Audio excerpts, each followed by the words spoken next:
welcome to Ike's Vintage Tech. Today I've got a Sun Microsystems Netra 240 server. This thing is a rack mount server from the early 2000s and it is incredibly loud. We're going to be taking a look at the operating system for a little bit and we're going to take a deeper dive of what exactly is inside this thing that makes it tick. Stay tuned.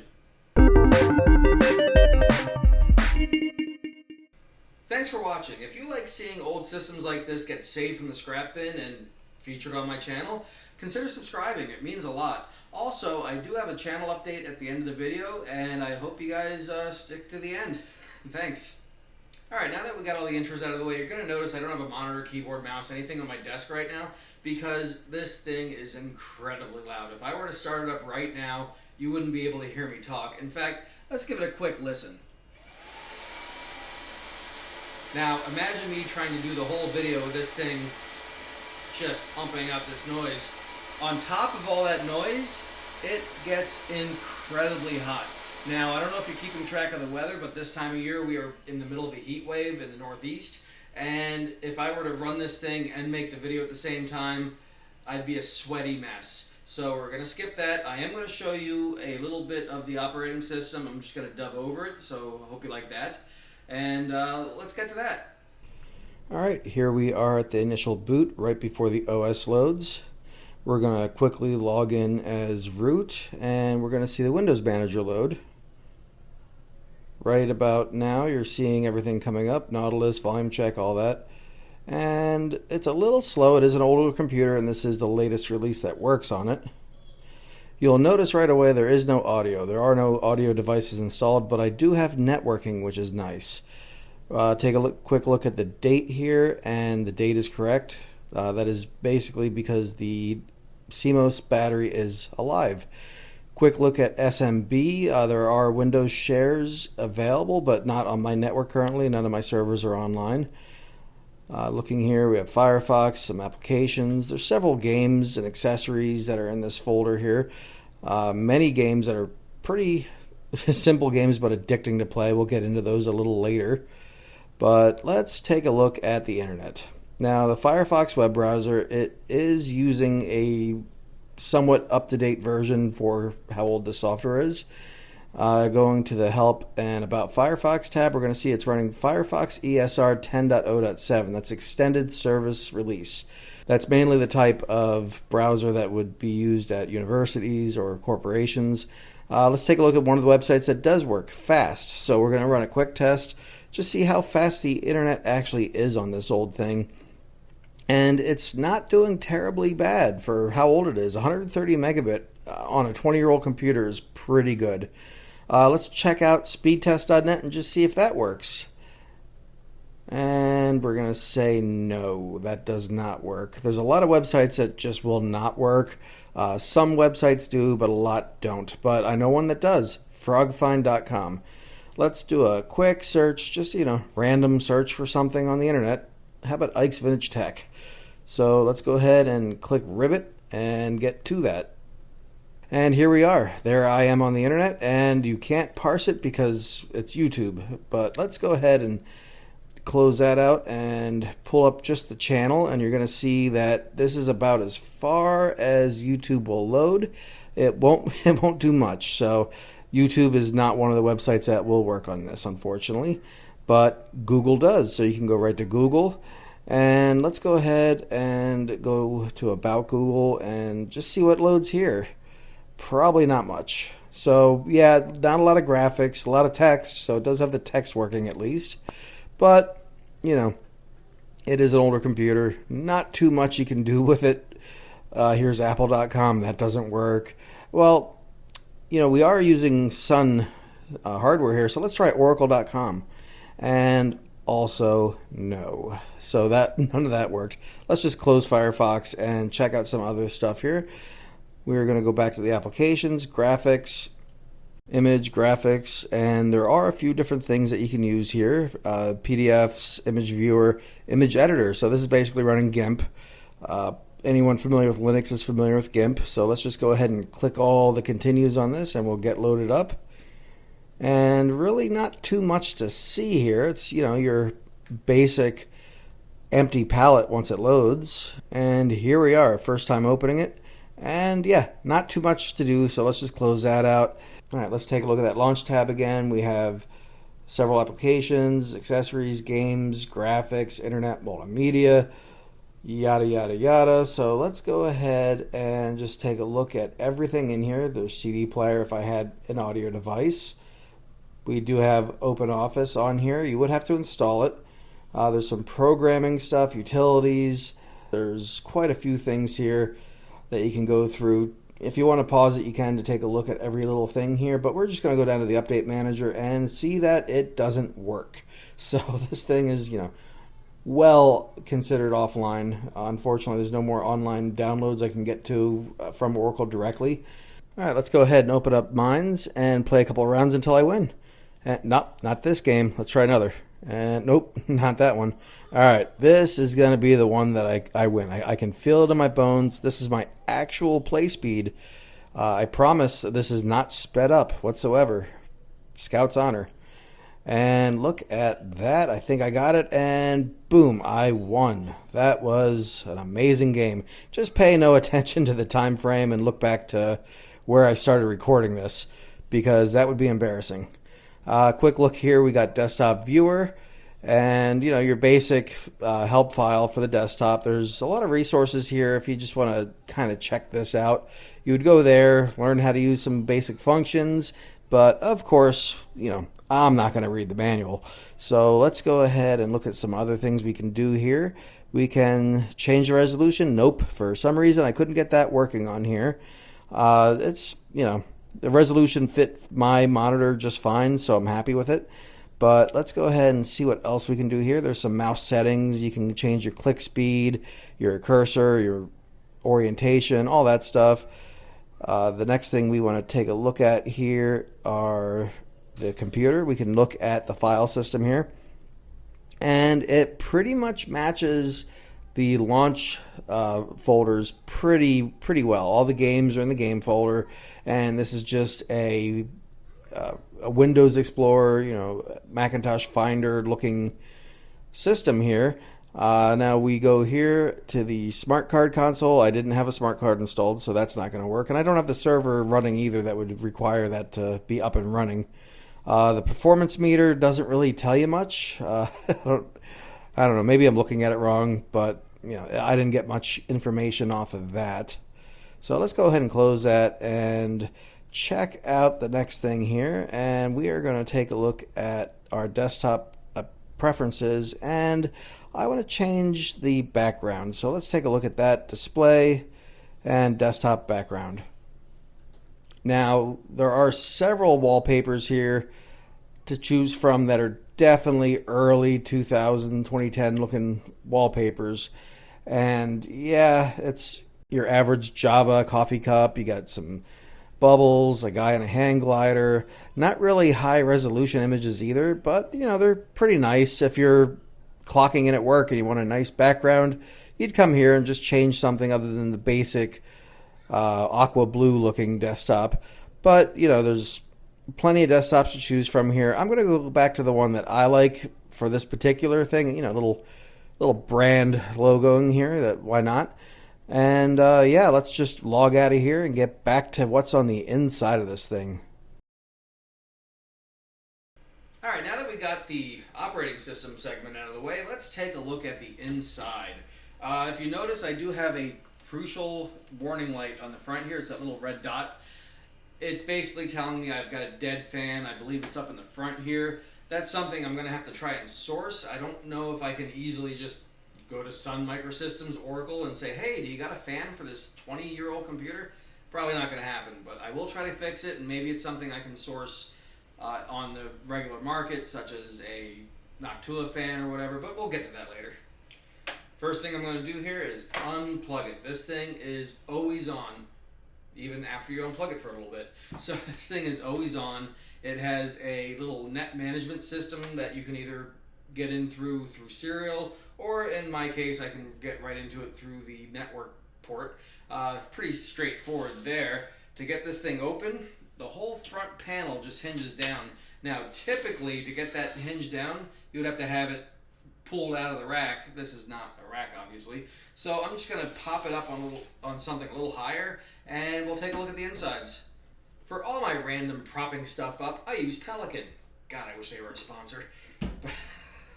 I'm just gonna pop that right under there, slide her over, and there you go. I'm gonna pull the camera in and we'll take a closer look. Alrighty, like I said before, this whole front end just pops down.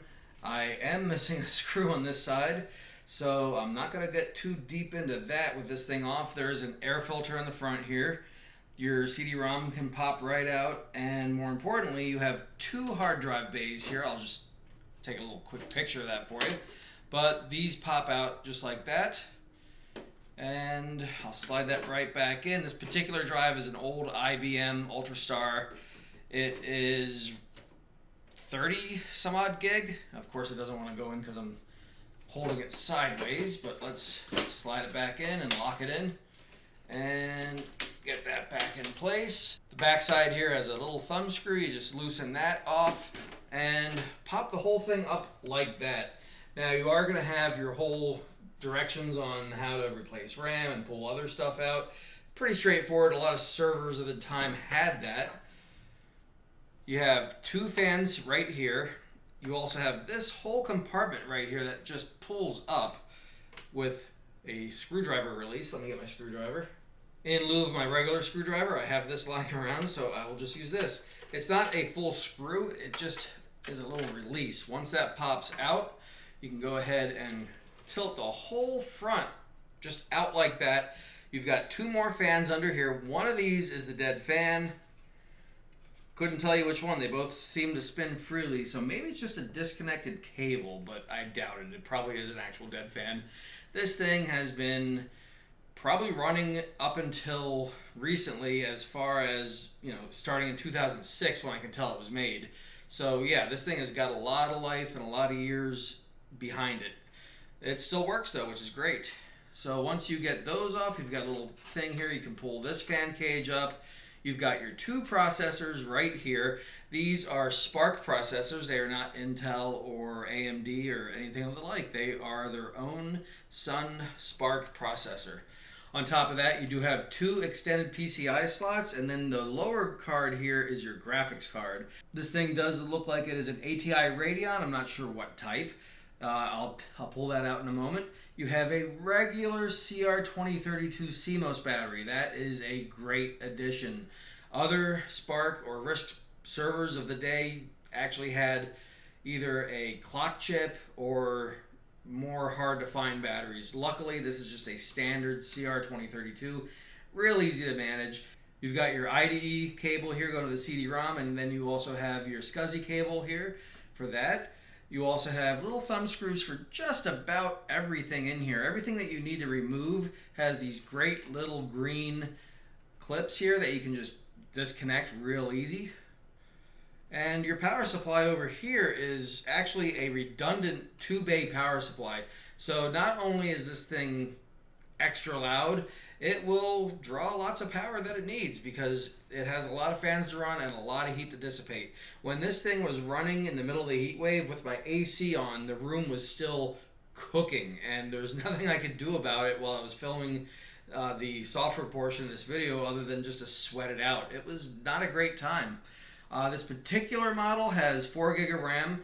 These RAM chips are pretty standard server grade. They are 1 gig DDR 333 ECC, so they are server RAM, but they're not hard to find. Not like some of those other HP PA RISC servers that were very specialized RAM that just, you know, you look it up on eBay and it's not cheap. So let's get those back in. I'm going to see if I can pop off one of these processors quick here. I need to repaste these things anyways, so I'm not really concerned about popping them off. Let's see, you can, yep, it says click. There we go. Push down, pull up, and both ends come off. Let's see how hard it is to actually release. Warning, hot surface, twist before lifting.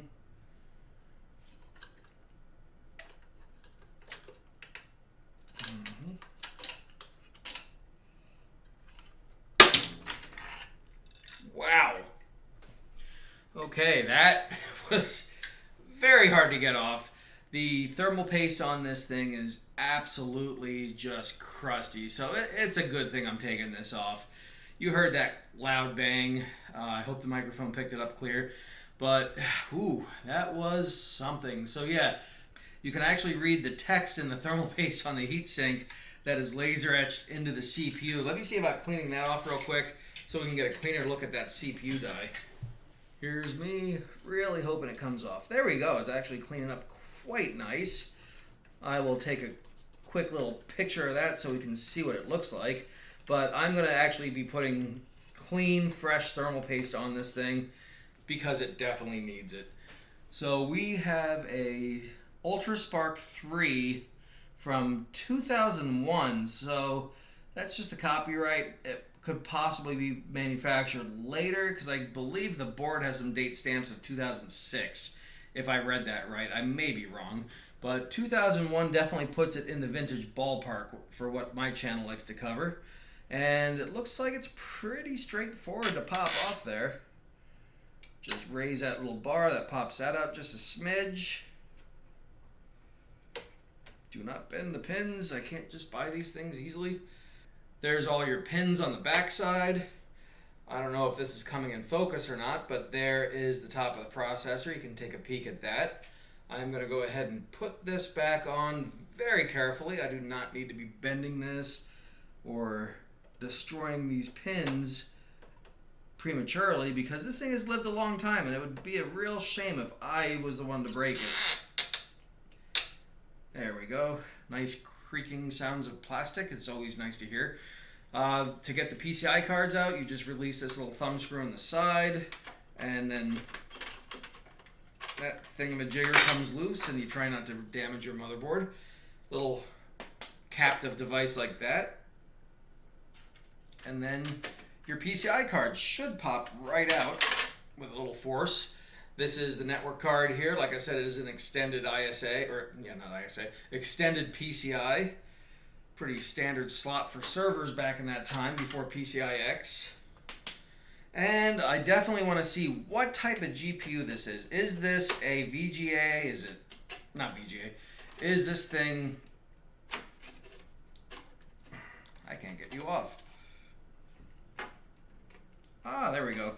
You pull up on the little tab and the whole thing slides out. So let's see, is this thing PCI? That's all it is. It's just PCI. Nothing fancy, not AGP or some proprietary card. It's just an ATI Radeon graphics. The card has a copyright date of 2004. So yeah, this whole system looks like it's from about 21 years ago.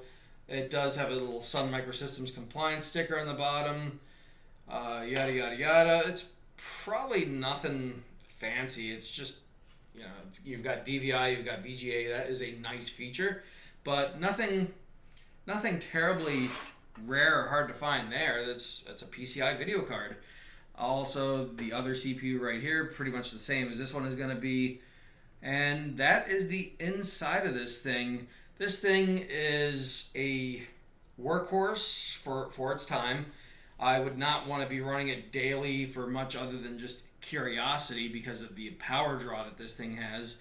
I did not put it on an actual meter to see how much power it draws, but you heard it when it's on. The thing basically creates a mini tornado, and I'm sure my electric bill for that time period might have spiked a little bit. There is a riser card on the back here. This thing does connect through a proprietary bus on the front here. I can pull this out real quick just so you can take a peek at that. Once again, I'm using my little screwdriver nub because I did not feel like searching out my screwdriver, which is currently in the garage. Which gets me to my other thing I mentioned in the beginning of the video. There is a channel update. I am pretty much ready to get into my garage. This is one of the last videos I'm going to be making in this bedroom. This bedroom is going to be going to my 3-year-old son, who was 2 at the time when I decided that he needed to be in here. And my goal was to have it by Christmas break, December. That goal has long since passed, and we are going to be getting him in this bedroom around the 4th of July week. So The channel announcement I have isn't just, ooh, a new room to film from. I am going to be doing a live stream of me building the studio out. So, not quite out yet. It's going to be a live stream of me putting the room together as far as a studio goes. Here's a quick look at that. That is, looks like a stacked PCI bus, so it's probably, 1, 2, or 3 lanes. Okay, it's only 2 lanes, so you got your 2 lanes right here. It's obviously stacked one on top of the other. And the other PCI lane here for the GPU is actually on the motherboard. So as I was saying about the garage update, I'm going to be making my studio in there. I'm going to be doing a live stream video. Once I get the exact date of that, it is probably going to be the week of the 4th of July or the week after. I'm taking the entire week off to work on something. And I'm going to get that built up. If you guys want to just see me tool around in my garage and literally tool around and get it together for this channel, I will let you guys know the dates for that. I'm going to be doing soundproofing, lighting. I have a TV to mount, which is actually just my 43-inch monitor that I use to edit. I'm going to be going back down to my 34-inch curved widescreen Samsung for now. I do plan on getting like a 50-inch TV, but I'm not trying to spend all the money all at once. So this has been a thing where I've been putting it together for a while.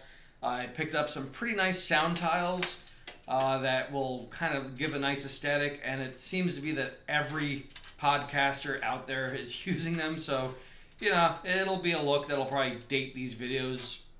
20 years from now, they'll look at my videos and go, oh, clearly he went to Costco in 2019 to 2025. So that's, it looks nice. But that's what I'm going to be using for soundproofing. I got a brand new camera. I'm using it right now. I don't like how it works in this room. This room doesn't have the proper lighting for this camera. The sound is not great with my current microphone.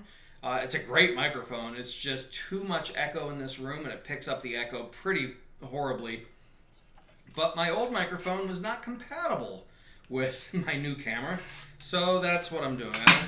Whoops, there went a fan.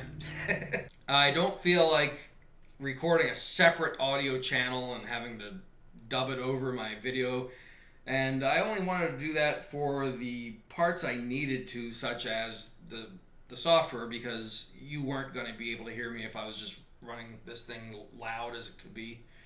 But that's where I'm at with this.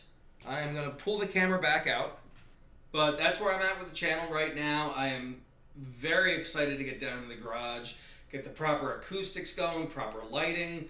I kind of got lucky and went expensive cheap with the lighting, if that makes sense. A buddy of mine had an entire lighting rig that he gave me that had no lights. It was literally just the framing rig for lighting. And I went and got some lighting that I believe will do the job. If it doesn't, I'll have to spend more money because it costs money to make YouTube videos. So that goes to my other point. I do have Patreon. I will be doing the live stream. If you guys want to send me super chats, I'll be extremely grateful. All this is costing money, and I'm not trying to beg for money. I'm just mentioning it. Sounds like I'm begging. In my head, it definitely sounds like I'm begging. I'm trying not to sound like I'm begging, but anyways, I'm babbling. That's what I'm actually doing, not begging, babbling. So that is my plan. I do plan on doing the live stream. I want you guys to watch. It will be, however long it takes me to do the work. I'm literally going to be going in there like Bob Vila and just putting walls up and lighting and soundproofing and everything I can to make this look like a real channel. I'm a real channel. That is my goal. I am very happy doing this. This is my happy place. This is my peace and quiet away from the world, from kids, from neighbors and dogs and everything else. This is my zen, and this is what I enjoy doing, just talking to inanimate objects, my camera, and recording it and putting it out to you guys. I really do enjoy this. Haven't made a dime doing this yet, aside from a couple small dimes on Patreon, but I really, the amount of money I've spent has been much more than I've taken in, that is for sure. So to be stepping up my game and hopefully getting much better quality content for you guys. That is my goal. I want to make this look as good and neat as possible. This stuff, like I said, it brings me joy to play with it. I'd like to show you guys the stuff I have. So, you know, instead of it just sitting in my garage not doing anything, that's why I made the channel. I hope you guys like this video. I hope you like, subscribe, tell your friends. I do have something huge in the works I can't talk about right now that, believe me, it's bigger than me, that I got this to work out. So please hang through September and you'll see what I'm talking about. Like I said, can't talk about it right now, but I am over the moon happy about where the channel's heading by September. Once again, take care, like, subscribe, tell your friends, comment down below, all that YouTube stuff. I couldn't be happier with where everything's going. Thank you again. Take care. See you on the next one.